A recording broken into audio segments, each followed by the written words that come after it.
আসসালামু আলাইকুম ওয়া রাহমাতুল্লাহ। বিডিজ অফ সলিউশনের নতুন একটা ভিডিওতে আপনাদের সবাইকে স্বাগতম। আশা করি সবাই ভালো আছেন, সুস্থ আছেন। তো ভিউয়ার্স, আজকের ভিডিওতে আমরা পরিবার পরিকল্পনা অধিদপ্তরের ২৬ ক্যাটাগরি এবং অভিষয়ক পদের আপডেট নিয়ে আলোচনা করব। অনেকেই প্রতিনিয়ত প্রতিটি ভিডিওতেই কমেন্ট করতেছেন যে এমএলএসএস এবং অভিষয়ক পদের আপডেট কি জানতে চাচ্ছেন। তো আমি চেষ্টা করেছি কিছু আপডেট ইনফরমেশন কালেক্ট করার। তো চলুন আপনাদের সাথে শেয়ার করা যাক। তো প্রথমে আমরা বলে নিচ্ছি যে গত ভিডিওতে পরিবার পরিকল্পনা অধিদপ্তরের পরিদর্শিকা পদের আপডেট নিয়ে আলোচনা করা হয়েছে এবং আমি চেষ্টা করতেছিলাম যে নতুন কোনো আপডেট পাওয়া যায় কিনা ২৬ ক্যাটাগরি সহ অভিষেক পদের পরীক্ষার। তো যতটুকু জানতে পেরেছি তা হলো, এর আগেও আপনাদেরকে বলেছিলাম যে অভিষেক পদের কিন্তু হিউজ পরিমাণে পরীক্ষার্থী থাকার কারণে পরিবার পরিকল্পনা অধিদপ্তর এই পরীক্ষা নেওয়ার দায়ভারটা কিন্তু পিএসসির সাথে শেয়ার করেছে এবং পিএসসির উপরে হ্যান্ড ওভার করেছে। পিএসসি থেকে কিন্তু পরীক্ষাগুলো নেওয়া হবে এবং পিএসসি কিন্তু ফাঁকা টাইম পেলেই পরীক্ষা নেওয়ার জন্য নোটিশ প্রদান করবে। এবং আমরা সকলেই জানি যে অভিষেক পদের পরীক্ষাটি হবে প্রতিটি জেলা পর্যায়ে। তো নিঃসন্দেহে একটি বাড়তি ঝামেলা।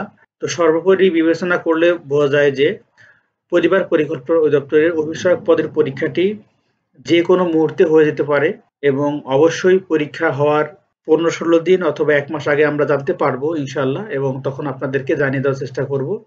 আপাতত এইটুকুই নিউজ আছে যে পরিবার পরিকল্পনা অধিদপ্তরের অভিষেক পদের পরীক্ষা পরিকল্পনা অধিদপ্তর পিএসসি কে সোপর্দ করেছে এবং পিএসসি তাদের ফ্রি সময় পেলে তাদের যে স্কেডিউল আছে সেই স্কেডিউল মতো অন্য পরীক্ষাগুলোর হওয়ার পরে তাদের যে আগের যে লোডগুলো ছিল সেগুলো ফ্রি হওয়ার পরেই কিন্তু যে কোনো সময় অভিষেক পদের পরীক্ষার সময়সূচি ঘোষণা করতে পারে।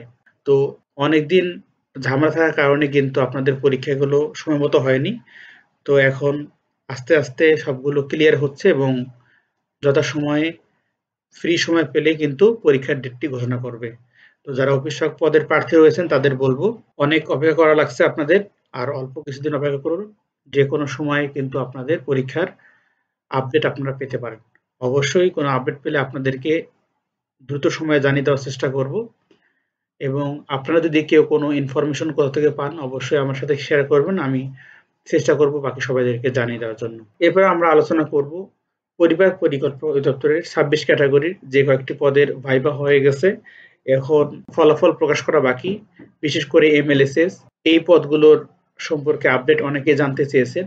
তো এই পদগুলোর আপডেট সম্পর্কে যদি বলতে হয় তাহলে প্রথমে বলে নেই যে এই পদগুলোর সাথে কিন্তু পরিবার পরিকল্পনা অধিদপ্তরের পরিদর্শিকা পদের কোনো সম্পর্ক নাই। এর আগে একটি ভিডিওতে আমি সরাসরি অধিদপ্তরের কর্মকর্তাদের মুখের রেকর্ড শুনিয়ে দিয়েছে আপনাদেরকে। তারা কিন্তু বলেছে যে পরিদর্শিকা পদের সাথে ২৬ ক্যাটাগরি সহ অভিষেক পদের কোনো কিন্তু রিলেশন নাই। সো পরিদর্শিকা পদের জন্য যে ২৬ ক্যাটাগরি সহ অভিষেক পদের লেট হচ্ছে এমনটি নয়। তবে প্রথমে এরকম ছিল যে যখন অভিষেক পদের পরীক্ষা হওয়ার কথা ছিল অথবা ২৬ ক্যাটাগরির রেজাল্ট দেওয়ার কথা ছিল তখন কিন্তু পরিদর্শিকা পদ নিয়ে অধিদপ্তর বেশ ঝামেলায় ছিল বিধায় তারা কিন্তু ওই সময়ে পরিদর্শিকা ব্যতীত অন্য কোনো পদ নিয়ে ভাবতে পারেনি, বিধায় কিন্তু অনেক লেট হয়ে গেছে। তো এখন আদালতে যাওয়ার পরে এই বিষয়টি কিন্তু সম্পূর্ণ ফ্রি হয়ে গেছে এবং এরপরেও কিন্তু তারা বলেছে যে যে কোনো সময়ে ফলাফল প্রকাশ করতে পারে। তবে এখানে কিছু ফর্মালিটিস ব্যাপার রয়েছে এবং আইন মন্ত্রণালয়ে তারা কিন্তু একটি নোটিশ পাঠিয়েছে এবং তাদের এই নোটিশটি, তাদের এই অ্যাপ্লিকেশন আবেদনপত্রটি আইন মন্ত্রণালয়ের ডেস্কে রয়েছে। যে কোনো সময় সিগনেচার হলেই কিন্তু ফলাফল প্রকাশ করবে, এই নিমিত্তে কিন্তু তারা বলে দিয়েছিল।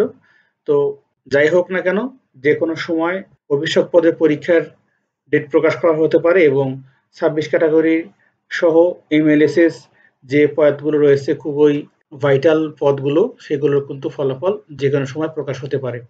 তো যারা পরিবার পরিকল্পনা অধিদপ্তরের ২৬ ক্যাটাগরি এবং অভিষেক পদের প্রার্থী রয়েছেন তাদের বলবো, যেহেতু একটু সমস্যার মধ্যে অধিদপ্তর চলতেছে সুতরাং আপনাদেরকে অপেক্ষা করা লাগতেছে। এখন যেহেতু অধিদপ্তর অভিষেক পদের পরীক্ষার দায়ভারটি পিএসসির উপর সোপর্দ করেছে এবং আইন মন্ত্রণালয়ে কিন্তু অলরেডি ২৬ ক্যাটাগরির ফলাফলের জন্য নোটিশ বা অ্যাপ্লিকেশন পাঠিয়েছে। আইন মন্ত্রণালয় থেকে স্বাক্ষরিত হলেই কিন্তু যখন তখন ফলাফল প্রকাশ করা হতে পারে। তো যদি কোনো আপডেট তথ্য এরপরও জানতে পারি তো আপনাদেরকে জানিয়ে দেওয়ার চেষ্টা করব। সবাই ভালো থাকবেন, সুস্থ থাকবেন। এই ছিল পরিবার পরিকল্পনা অধিদপ্তরের অভিষয়ক এবং ২৬ ক্যাটাগরি পদের আপডেট। এবং কেউ যদি কোনো আপডেট জানেন তাহলে অবশ্যই আমাকে জানানোর চেষ্টা করবেন। আমি চেষ্টা করব সবাইকে তথ্যটি জানিয়ে দেওয়ার জন্য। সবাই ভালো থাকবেন, সুস্থ থাকবেন। আল্লাহ হাফেজ।